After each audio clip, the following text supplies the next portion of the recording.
நீங்கள் ஆட்சி அமைச்சு அரசு பொறுப்பேற்று மொத்தமாக கேபினெட் எல்லாரும் பொறுப்புக்கு வந்தே உங்களுக்கு 10 நாள் ஆகலைன்னும் போது இதை செய்வது நமக்கு அபாயகரமானதாக தெரிகிறது. ஒன்று இதை விட முக்கியம், நீங்கள் தொடர்ந்து அடுத்தடுத்து 2 வெவ்வேறு நாட்களில் ஒரே வாரத்தில் கட்சி இணைப்பை தலைமைச் செயலகத்தில் நடத்துகிறீர்கள். இது என்ன மாதிரியான ஒரு விஷயமாக நாம் பார்க்க வேண்டியிருக்கிறது? ஒரு குறைந்தபட்ச மரபு அந்த பொறுப்புக்குரியது.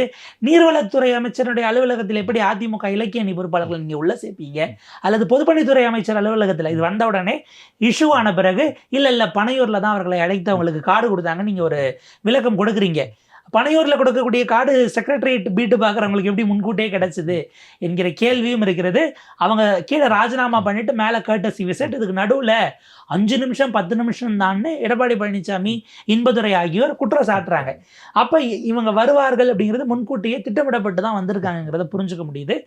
இதில் குதிரை பேரம் என்கிற விஷயம், குதிரை வேகத்தில் வேணால் அவங்க ராஜினாமாவும் கட்சியில் சேர்ந்ததும் நடந்துச்சுன்னு எடுத்துக்கலாம். குதிரை பேரம் அப்படிங்கிறதுக்கு உடனடியாக அவங்ககிட்ட ஆவணப்பூர்வம் இருக்கா அப்படின்னா, உச்சநீதிமன்றம் தன்னுடைய தீர்ப்பு ஒன்றில் ரொம்ப தெளிவாக சொல்லியிருக்காங்க. குதிரை பேரம் அப்படிங்கிற விஷயம், பதவி ராஜினாமா என்பது பின்னால் ஏதோ ஒன்று கிடைப்பதற்காக என்கிற நோக்கத்தில் என்கிற ரீதியில் அவங்களுக்கு ஒப்புதல் கொடுக்கப்பட்டு ப்ராமிஸ் கொடுக்கப்பட்டு இருந்தால் கூட அது குதிரை பேரமாக கருதப்படும் என்று உச்சநீதிமன்றத்தினுடைய 3 நீதிபதிகள் அமர்வு 2019 ஒரு தெளிவான தீர்ப்பை கொடுத்துருக்குறாங்க.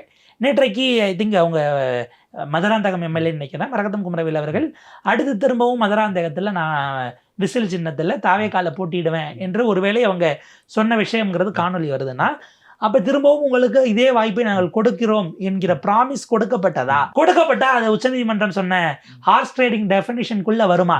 ஏன்னா வெறும் பணம் வாங்குறது மட்டும் உங்களுக்கு குதிரை பேரத்துக்குள்ளே வந்துடாது. அது பொறுப்பாகவோ இதற்கு பதிலாக குவிட் ப்ரோக்கோல வேற ஏதோ ஒரு விஷயம் செய்து தருவதாகங்கிறதெல்லாம் பிராடு டெஃபினிஷனுக்குள்ளே வரும். ஒட்டுமொத்தமாக இப்போது நடந்து கொண்டிருப்பது என்பது ஒரு துன்பியல் நாடகம். அதிகாரத்துக்கு 15-16 நாட்களுக்குள் ஒரு அரசு இதை செய்கிறது என்பது கூட அதை விட இன்னும் தமிழ்நாட்டினுடைய அரசியல் போக்கு எப்படி போக போகிறது என்கிற ஒரு அச்சத்தை நமக்கு ஏற்படுத்துகிறது.